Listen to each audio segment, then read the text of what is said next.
Hello ಎಲ್ಲರಿಗೂ Lakshmi family ಝೋನ್ಗೆ ಸ್ವಾಗತ.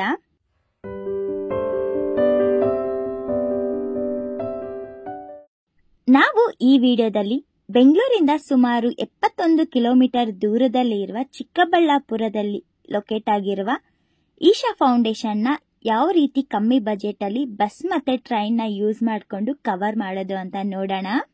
ಮತ್ತೆ ಬಜೆಟ್ ಎಷ್ಟಾಗುತ್ತೆ ಒನ್ ಡೇ ಟ್ರಿಪ್ಗೆ ಅಂತ ಡೀಟೇಲ್ಡ್ ಇನ್ಫಾರ್ಮೇಶನ್ ನಾನು ನಿಮ್ಗೆ ತಿಳಿಸ್ಕೊಡ್ತೀನಿ. ವಿಡಿಯೋನ ಸ್ಟಾರ್ಟ್ ಮಾಡೋಕ್ಕಿಂತ ಮುಂಚೆ ನಮ್ಮ ಚಾನೆಲ್ಗೆ ಯಾರೆಲ್ಲ ಸಬ್ಸ್ಕ್ರೈಬ್ ಮಾಡ್ಕೊಂಡಿಲ್ಲ ಸಬ್ಸ್ಕ್ರೈಬ್ ಮಾಡ್ಕೊಳ್ಳೋದು ಮರಿಬೇಡಿ.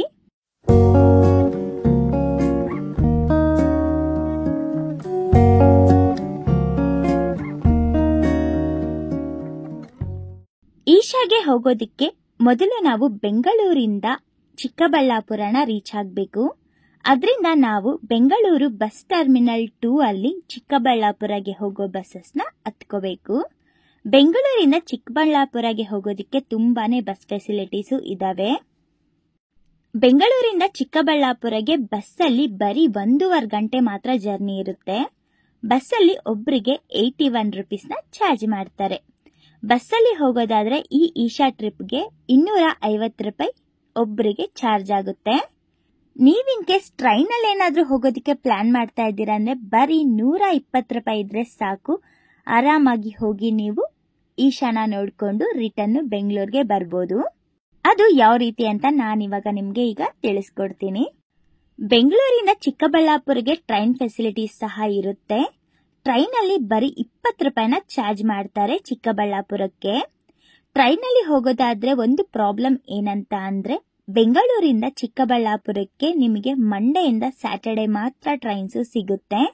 ಸಂಡೇ ಯಾವುದೇ ತರಹ ಟ್ರೈನ್ಸ್ ನಿಮಗೆ ಅವೈಲಬಲ್ ಇರೋದಿಲ್ಲ. ಇದು ಮಾತ್ರ ನೀವು ಟ್ರಿಪ್ಗೆ ಪ್ಲಾನ್ ಮಾಡ್ತಾ ಇದ್ದೀರಾ ಅಂದ್ರೆ ನೆನ್ಪಿಟ್ಕೊಳ್ಳಿ. ಟ್ರೈನ್ ಡೀಟೇಲ್ಸ್ ಯಾವ ರೀತಿ ಇದೆ ಅಂದ್ರೆ KSR ಬೆಂಗಳೂರಿಂದ ಮಂಡೇ ಟು ಸ್ಯಾಟರ್ಡೆ ನಿಮಗೆ 8:25ಗೆ ಒಂದು ಟ್ರೈನ್ ಇದೆ.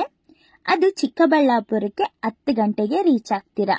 ಈ ಟ್ರೈನ್ ಅಲ್ಲಿ ಒಬ್ಬರಿಗೆ 20 ರೂಪಾಯಿನ ಚಾರ್ಜ್ ಮಾಡ್ತಾರೆ.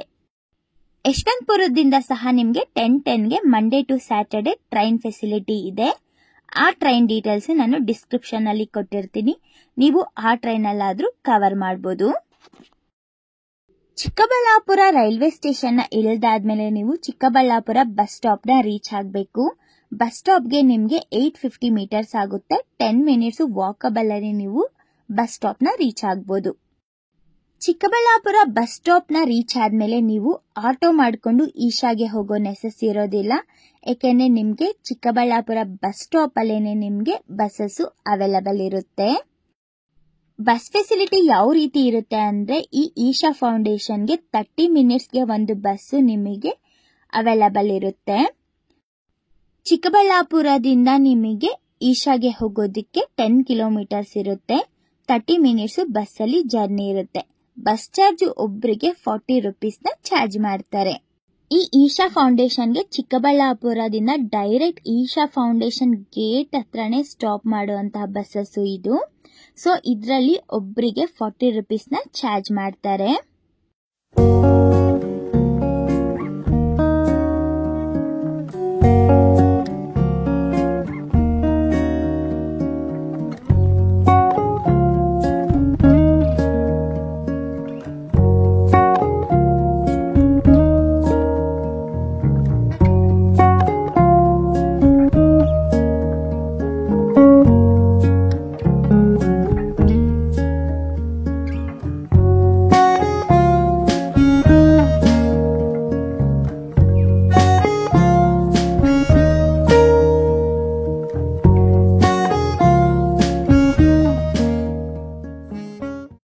ನೋಡಿ, ನಾವಿವಾಗ ಈಶಾ ಫೌಂಡೇಶನ್ ನ ರೀಚ್ ಆಗಿದ್ದೀವಿ. ಬಸ್ ನಮ್ಮನ್ನ ಗೇಟ್ ಹತ್ರನೇ ಸ್ಟಾಪ್ ಮಾಡ್ತಾರೆ. ಈ ಗೇಟ್ ಹತ್ರದಿಂದ 2 ಮಿನಿಟ್ಸ್ ವಾಕ್ ಮಾಡಿದ್ವಿ ಅಂದ್ರೆ ನಮ್ಗೆ ಈಶಾ ಕಾಣಿಸುತ್ತೆ.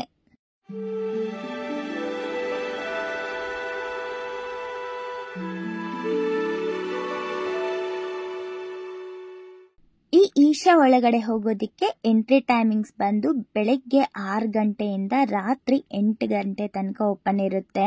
ಆದಿಯೋಗಿ ದಿವ್ಯ ದರ್ಶನ ಲೇಸರ್ ಶೋ ಡೈಲಿ ರಾತ್ರಿ 7 o'clock ಇಂದ 7:15 ತನಕ ಇರುತ್ತೆ. ಒಳಗಡೆ ನೋಡೋ ಪ್ಲೇಸಸ್ ಯಾವ್ದ್ಯಾವ್ದಿದೆ ಅಂತ ಅಂದ್ಬಿಟ್ಟು ಸ್ಟಾರ್ಟಿಂಗ್ ಬೋರ್ಡಲ್ಲೇನೆ ಹಾಕಿರ್ತಾರೆ, ಅದನ್ನ ನೋಡ್ಕೊಂಡು ನಾವು ಹೋಗ್ಬೋದು. ಇಲ್ಲಿರುವ ಆದಿಯೋಗಿ ವಿಗ್ರಹವು 112 ಫೀಟು ಇದೆ.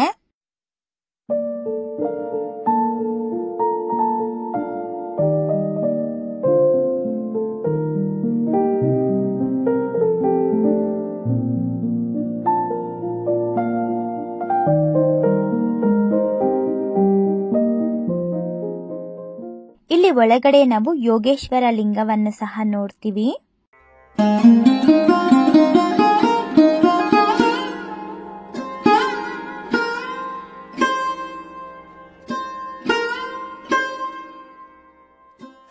ಆದಿಯೋಗಿಯಿಂದ 2 ಕಿಲೋಮೀಟರ್ ದೂರದಲ್ಲಿ ನಿಮ್ಗೆ ಮತ್ತೊಂದು ದೇವಾಲಯ ಸಿಗುತ್ತೆ. ಅದು ಶ್ರೀ ಜ್ವಾಲರಿ ಲಕ್ಷ್ಮೀ ನರಸಿಂಹಸ್ವಾಮಿ ದೇವಾಲಯ ಅಂತ. ಆ ಲಕ್ಷ್ಮೀ ನರಸಿಂಹಸ್ವಾಮಿ ದೇವಾಲಯ 1000 ವರ್ಷಗಳ ಹಳೆಯ ದೇವಾಲಯ. ನೀವು ಈಶಾ ಫೌಂಡೇಶನ್ ಅನ್ನು ನೋಡ್ಕೊಂಡು ಇನ್ನೂ ಟೈಮ್ ಇದೆ ಅಂತ ಅಂದ್ರೆ ನೀವು ಅಲ್ಲಿಗೆ ಸಹ ಹೋಗ್ಬೋದು. ಆ ದೇವಾಲಯಕ್ಕೆ 2 ಕಿಲೋಮೀಟರ್ ಆಗುತ್ತೆ. ನಿಮ್ಗೆ ಈ ಈಶಾ ಫೌಂಡೇಶನ್ ಇಂದಾನೆ ಆಟೋ ಫೆಸಿಲಿಟೀಸ್ ಸಹ ಇರುತ್ತೆ. ನೀವು ಆಟೋದಲ್ಲಾದ್ರೂ ಹೋಗ್ಬೋದು, ಇಲ್ಲಾಂದ್ರೆ 30 ಮಿನಿಟ್ಸ್ ನಡ್ಕೊಂಡು ಹೋದ್ರಿ ಅಂದ್ರೆ ನಿಮ್ಗೆ ಟೆಂಪಲ್ ಸಿಗುತ್ತೆ. ಲಾಸ್ಟ್ ಬಸ್ಸು ಇಲ್ಲಿಂದ ಚಿಕ್ಕಬಳ್ಳಾಪುರಕ್ಕೆ ಹೋಗೋದಕ್ಕೆ 7:30ಗೆ ಇರುತ್ತೆ. ಇಲ್ಲಿ ರೇಸರ್ ಶೋ 7 o'clock ಇಂದ 7:15 ತನಕ ಇರುತ್ತೆ. ಅದನ್ನ ನೋಡ್ಕೊಂಡು ಲಾಸ್ಟ್ ಬಸ್ಗೆ ನೀವು ಚಿಕ್ಕಬಳ್ಳಾಪುರಗೆ ಹೋಗ್ಬೋದು. ಈ ಆದಿಯೋಗಿಯಿಂದ ನಂದಿ ಹಿಲ್ಸ್ಗೆ 18 ಕಿಲೋಮೀಟರ್ ಇರುತ್ತೆ.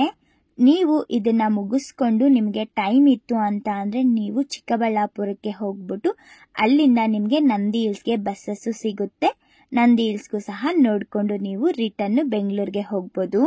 ಇಲ್ಲ ಅಂದ್ರೆ ಮೊದಲು ನೀವು ನಂದಿ ಹಿಲ್ಸ್ಗೆ ಹೋಗ್ಬಿಟ್ಟು ಅದಾದ್ಮೇಲೆ ನೀವು ಇಲ್ಲಿ ಆದಿಯೋಗಿಗೆ ಬರ್ಬೋದು. ನಿಮ್ಗೆ ಯಾವ್ದು ಕನ್ವೀನಿಯಂಟ್ ಆಗುತ್ತೋ ಅದನ್ನ ನೀವು ಚೂಸ್ ಮಾಡ್ಕೋಬಹುದು. ಯಾರಿಗೆಲ್ಲ ಈ ವಿಡಿಯೋ ಇಷ್ಟ ಆಯ್ತು ಲೈಕ್ ಮಾಡಿ, ಶೇರ್ ಮಾಡಿ, ಕಮೆಂಟ್ ಮಾಡಿ. ಇದೇ ರೀತಿ ವಿಡಿಯೋಸ್ಗೋಸ್ಕರ ನಮ್ಮ ಚಾನಲ್ಗೆ ಸಬ್ಸ್ಕ್ರೈಬ್ ಮಾಡೋದು ಮರಿಬೇಡಿ. Thank you.